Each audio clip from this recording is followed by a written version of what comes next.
I've mentioned Rod Dreher's book, Live Not by Lies, and the thesis that he presents being that the initial difficulties we will face as Christians will be in reference to soft totalitarianism rather than hard totalitarianism. Now, I said to Michael Fallon on Twitter this morning, I said the problem is soft totalitarianism inevitably develops into hard totalitarianism. There is no middle ground. There's nothing in the worldview to stop it from happening. And that's what history shows anyways. What is soft totalitarianism? You want a great example? Man, this is it. As you know, I'm a cyclist. I follow cycling. I enjoy all of that. And hence, I know who Chloé Dygert is. Chloé Dygert is a great American cyclist, a female cyclist. Thankfully, there have been a few guys who have decided they're women and competed and won in various age groups amongst the women. But thankfully, it has been completely wrecked and destroyed. There still is a meaningful women's cycling world, which could end because the UCI, the governing body, they're all woke, and so they're more than happy to let guys pretend they're gals and that kind of stuff. But Chloé Dygert is a great time trialist and just a great cyclist. Rafa wholeheartedly condemns Chloé Dygert's social media conduct. Now, Rafa is a cycling clothing manufacturer, and I don't think that currently I own any of their material. I do have a Rafa kit in Zwift, which is the online thing, which I will never wear again. If I could delete it out of the available things I have, I would. It was something you had to earn doing a ride. But anyway, but I also recognize that pretty much all the other clothing manufacturers would do the same thing. So yeah, I'm pointing out that Rafa is engaged in bullying, but everybody else would do the same thing. Sadly, that's the reality. Every other clothing manufacturer. If I got rid of all of them that would persecute me, I wouldn't be able to ride, at least not clothed. Rafa released a statement to its customers Friday announcing that it wholeheartedly condemns Chloé Dygert's recent social media misconduct and called her subsequent public apology insufficient. Dygert, who signed here's the thing. Dygert, who signed a 4-year contract with Rafa-sponsored Canyon SRAM. Canyon SRAM's a major racing team. Canyon and SRAM. Canyon is a bicycle manufacturer. SRAM is a component manufacturer. Publicly apologized for her misconduct on social media and voiced her commitment. Okay, so they forced her, here it is, voiced her commitment to diversity and equality.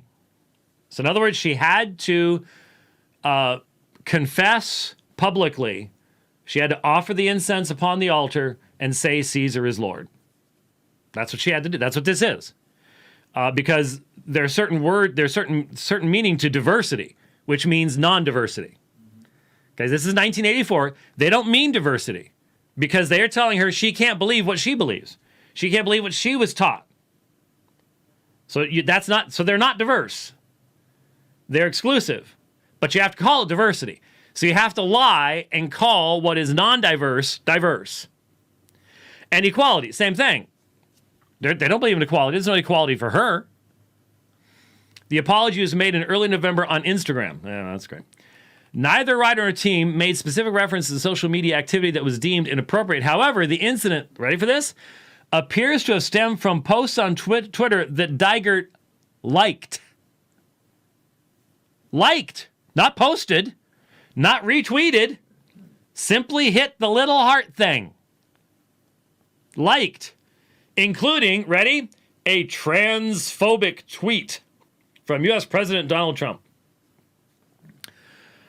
We are writing to you today to clarify our position on the actions of Canyon SRAM racing rider Chloé Dygert, who back in June endorsed racist and transphobic views on social media. See, so these are evil things. We won't define what racist means. We won't define transphobic. We won't even come up with a meaningful definition of what it could possibly mean. But it's bad, and you'll get fired if you do not bow the knee. This is soft totalitarianism. This is being done by the corporations. The government doesn't have to get involved. The corporation does it. We all know how this works, but it's being done to, I think, a 23 or 24-year-old athlete, girl. Rafa wholeheartedly condemns these actions as they were offensive, divisive, and have no place, ready for this, in cycling or society, Rafa stated. Or society. I wrote to Rafa in Twitter. I didn't get a response, at least not that I saw. I wrote to Rafa. And I said, so you're really saying that Christian views on sexuality have no place in society? I just want you want to be straight out front about that? Want to come straight out and say that? Because that's what they're saying. And so I thought this had, yeah, here we go. Because there was a specific, there was a laying out of exactly what was said. Here it is. When it saves these things, when it takes some stuff out, it puts other stuff in. It gets. Dygert liked a tweet that referenced former U.S. President Donald Trump's proposal to allow single-sex homeless shelters to refuse transgender people. Instead, men who self-identify as women are not actually women, just as children who identify as mermaids are not actually fish. Think about this. This is one of those absolute insane, evil transgender things where they're trying to force women's shelters to let men in. These are women fleeing from abusive men, but these people actually want to force these shelters to let physical men in as long as they claim to be women. It's insanity. It's evil. It's mean-spirited. It's disgusting. It's shameful. But it's now societal orthodoxy. Societal orthodoxy. And she liked that tweet. And now they have to put her in, basically in brainwashing training. How dare you? You can't be a cyclist if you think like that. This is why we call it totalitarianism, because it involves what you think. They want to control what you think and how you think. And some of you are sitting there saying, but that's impossible. They'll never be able to do it.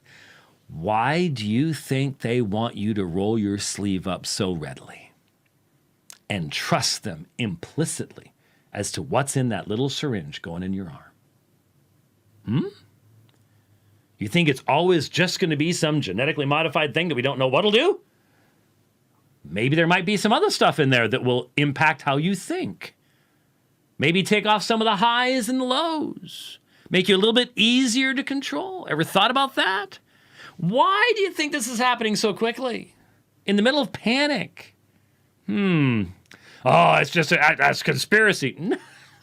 You try answering those questions. Don't just dodge them. These people want to force you to think in a certain way. You've raised your microphone. Do you know Chloé Dygert? You don't know Chloé Dygert. I don't, but I do find it interesting that basically the scenario that they set out is that if the abusive husband, abusive man in the relationship puts a dress on, he can go and check into the same facility and continue his. There's nowhere for her to go. There's nowhere for her to hide.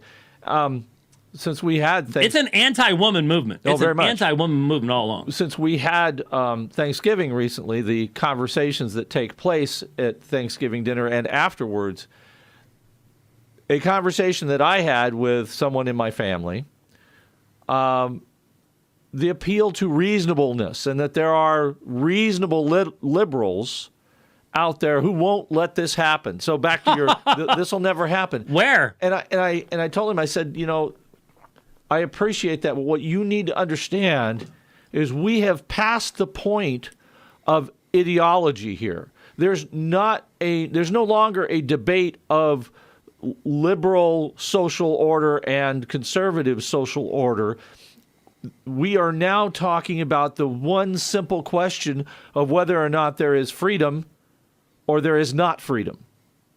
It's really that simple. And my concern for him, and I think I got through, was whether or not you will continue to enjoy the freedoms that I've known in my lifetime, that my parents and my grandparents have known in their lifetimes. Because the people that, these reasonable people that you're referring to and appealing to, the problem is, like on my side, the reasonable people are rolling over and playing dead. And the same is happening over there, where the ones with the big mouths and the totalitarian point of view, they're the ones in control. They are. And the reasonable people are trying to reason with unreasonable people. And they think that somehow they can work their way through this, and they're going to work their way right into a concentration camp is what they're going to do. Yep. Well, not only did she get in trouble for that, but in addition, screenshots posted by one Twitter user that was obviously was just looking to get her in trouble. One Twitter user appeared to show Dygert liked a post stating white privilege doesn't exist. So what's the dogma? White privilege. Dogma. Can't be questioned. You'll be fired if you question it. That's totalitarianism. That's the thought police. They're here. And they work at Rafa, I'm sorry. And another that suggested Colin Kaepernick, the American football player who took the knee during the U.S. national anthem to protest racial inequality and later settled in a collusion case against the NFL, quote, realized that if he grew an afro and played the part of victim, he could scam the black community out of millions, end quote. That's fact, too. You're right. Dygert issued an apology on Instagram for her misconduct on social media. So in other words, misconduct is now just not believing what you're supposed to believe. That's all there is to it. There was no abuse. She didn't use any four-letter words, and no one would have cared if she had, as long as she was insulting the right people. Saying that cycling should be for everyone, regardless of color, gender, sexuality, or background, except for conservatives.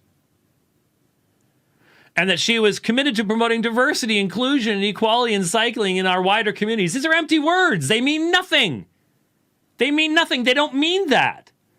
They mean shut up and believe what we tell you to believe. That's all they mean. That's all there is to it.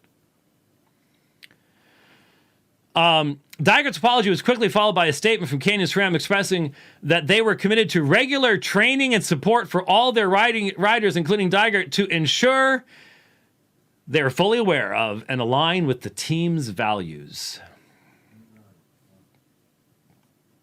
But it's never enough, folks. It doesn't matter if you offer the pinch of incense, because in its statement, however, Rafa said Dygert's apology was insufficient and it only compounded her serious errors of judgment. The company also said that it has spoken to Dygert about her misconduct and believed that she has the capacity to learn and change and become like us, because we're the only people who have a right to live. Wow. This is it. This is what our children are facing, our grandchildren are facing, whatever field they go into. This is what they will face. And you have to stand up and say, that's absurd. I will not apologize for holding views other than yours. And I will challenge you to demonstrate the consistency of your worldview and that your views have any reason to be respected at all. Have to do it. Have to do it. Wow. Like I said, I will never put a Rafa thing on my body ever again, even if I ever had one.